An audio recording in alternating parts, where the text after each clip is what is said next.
राम रामेति रामेति रमे रामे मनोरमे सहस्र नाम तत्तुल्यम राम नाम वरानने। आप सभी को रामनवमी की हार्दिक शुभकामनाएं। आज की इस वीडियो में मैं आपको रामनवमी के शुभ अवसर पर राम जी के जन्म की कथा सुनाऊंगी। तो चलिए अपने इष्ट देव को प्रणाम करते हुए आज की कथा का शुभारंभ करते हैं। त्रेता युग में सूर्य वंश में राजा इक्ष्वाकु, दिलीप, भगीरथ, रघु और राजा हरिश्चंद्र जैसे प्रतापी राजाओं के बाद राजा दशरथ हुए। राजा दशरथ बड़े ही पराक्रमी और प्रतापी राजा थे। तीनों लोकों में उनकी कीर्ति विद्यमान थी। देवराज इंद्र उनके मित्र थे तथा उन्होंने देव और असुरों के संग्राम में देवराज इंद्र के साथ मिलकर युद्ध किया था। राजा दशरथ का साम्राज्य दिन दुगनी रात चौगुनी उन्नति पर था, लेकिन उन्हें केवल एक ही बात की चिंता सताई जा रही थी कि उनके बाद उनके वंश का क्या होगा। राजा दशरथ की 3 पत्नियां थीं, जिनमें से सबसे बड़ी रानी कौशल्या थी, उनसे छोटी रानी कैकेयी थी तथा सबसे छोटी रानी सुमित्रा थी। 3 पत्नियां होने के बावजूद राजा दशरथ के कोई पुत्र नहीं था जो उनके कुल को आगे बढ़ा सके, इसलिए उन्हें अपने कुल के अंत का डर सताए जा रहा था। इसी विषय में उन्होंने अपने कुल ऋषि से इस समस्या का समाधान पूछा।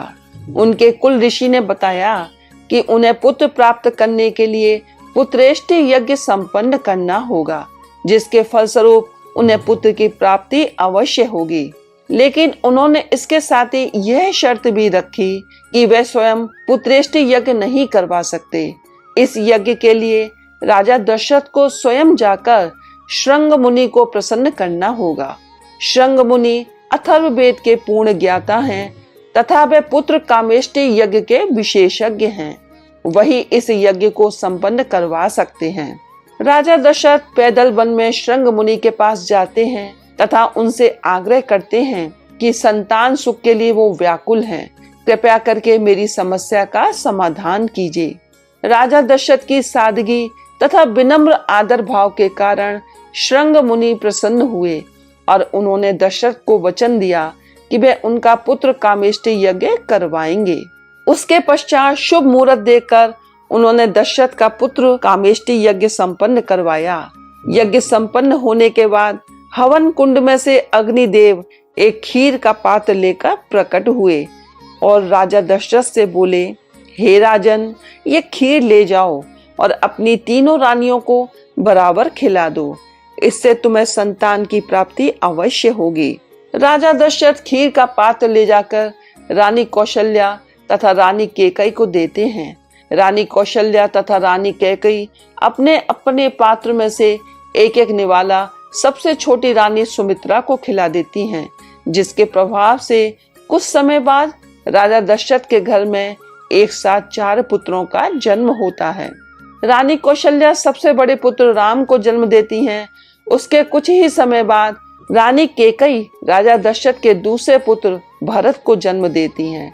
कुछ ही घड़ी बीतने के पश्चात रानी सुमित्रा राजा दशरथ के तीसरे पुत्र लक्ष्मण को जन्म देती हैं तथा कुछ ही क्षण बाद वह दशरथ के चौथे पुत्र शत्रुघ्न को जन्म देती हैं। और इस प्रकार पृथ्वी पर बढ़े हुए पाप अत्याचार को मिटाने के लिए भगवान नारायण स्वयं राजा दशरथ के पहले पुत्र श्री राम के रूप में जन्म लेते हैं। भगवान विष्णु के राम अवतार का साथ देने के लिए शेषनाग लक्ष्मण के अवतार में जन्म लेते हैं तथा उनके साथ ही भगवान विष्णु के सुदर्शन चक्र भरत के अवतार में जन्म लेते हैं तथा शत्रुघ्न भगवान विष्णु के शंख शैल के अवतार होते हैं। श्री राम, लक्ष्मण, भरत और शत्रुघ्न को 4 पुरुषार्थ का रूप माना गया है, जिसमें श्री राम धर्म का रूप होते हैं तथा भरत मोक्ष का रूप होते हैं। इसके साथ ही लक्ष्मण जी को काम का प्रतीक माना गया है तथा शत्रुघ्न को धन का रूप माना गया है। चलिए अब सुनते हैं कि रामनवमी के अवसर पर सुनने वाली कथा, जिसे पढ़ने से या सुनने से भगवान राम की कृपा बरसती है। पौराणिक कथा के अनुसार भगवान राम, माँ सीता और लक्ष्मण वनवास के दौरान जंगल में घूम रहे थे। कुछ देर बाद थकान महसूस करने पर भगवान राम ने थोड़ा विश्राम करने का विचार किया। विश्राम स्थल की तलाश के दौरान उन्हें एक बुढ़िया की कुटिया दिखी। इस कुटिया में जब राम, सीता और लक्ष्मण पहुंचे तो देखा कि वह सूत काट रही थी। जैसे ही बुढ़िया ने देखा भगवान राम को तो वो आव भगत में लग गई और विश्राम करने को कहा। इसके साथ ही भगवान राम, सीता और लक्ष्मण को भोजन करने का आग्रह किया। इस पर भगवान राम ने बुढ़िया से कहा, माई, मेरा हंस भूखा है, पहले इसके लिए 2 मोती दे दो ताकि इसके बाद मैं भी भोजन कर सकूं। बुढ़िया के लिए काफी मुश्किल समय था क्योंकि उसके पास मोती नहीं थे। बुढ़िया दौड़ी दौड़ी राजा के पास गई और उनसे उधार में मोती मांगे।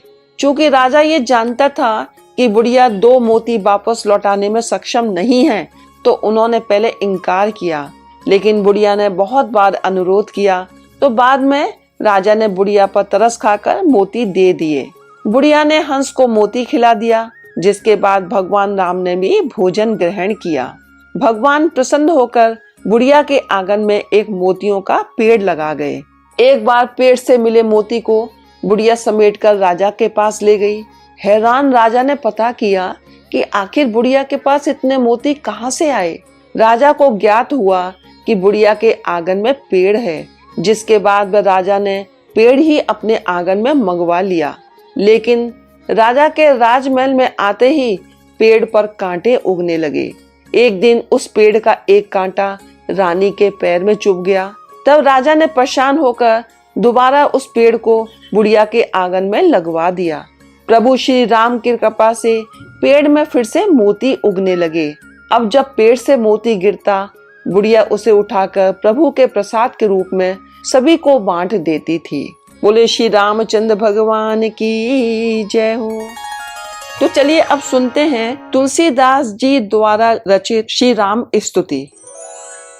भय प्रकट कृपाला दीन दयाला कौसल्या हितकारी हर्षित महतारी मुनि मनहारी अद्भुत रूप विचारी लोचन अभिरामा तनु घन श्यामा निज आयुध भुज चारी भूषण बनमाला नयन विशाला शोभा सिंधु खरारी कह दुई कर जोरी अस्तुति तोरी केहि विद करूं अनंता माया गुण ज्ञानातीत अमाना वेद पुराण बनंता करुणा सुख सागर सब गुण